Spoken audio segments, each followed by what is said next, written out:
Hello dear. How is everything going? Oh, it is just wonderful. He really is just adorable, though it can be a handful. I just can't believe he was once a big university student. He's such a happy baby. That's good to hear. Now here's the thing. I haven't had much luck making progress on the research, so what we need to do is get more subjects.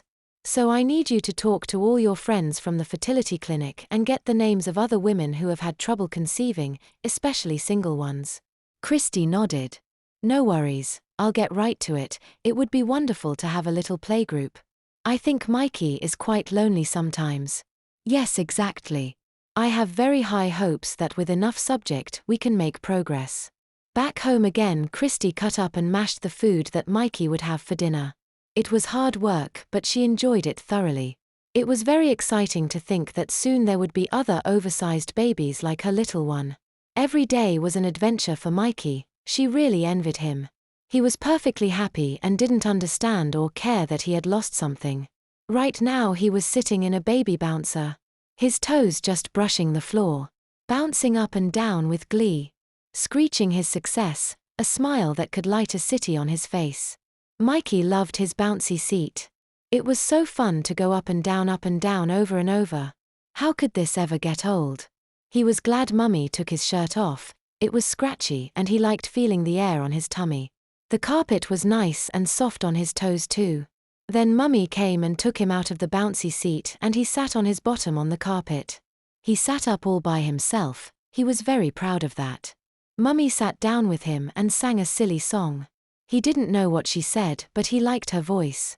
He smiled. She wiggled his toes as she sang. He liked that even more. Mikey stuck his fingers in his mouth and sucked. That felt really nice. He couldn't imagine being happier.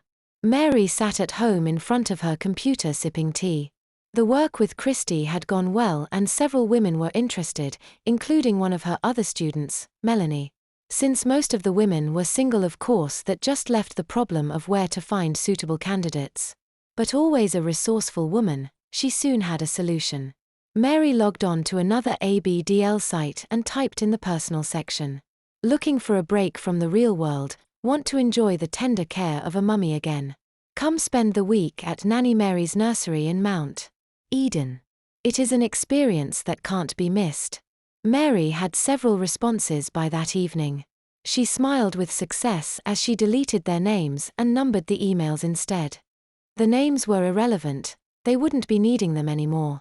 She would have all the test subjects she needed. It was a small price to pay. After all, original research always requires sacrifice.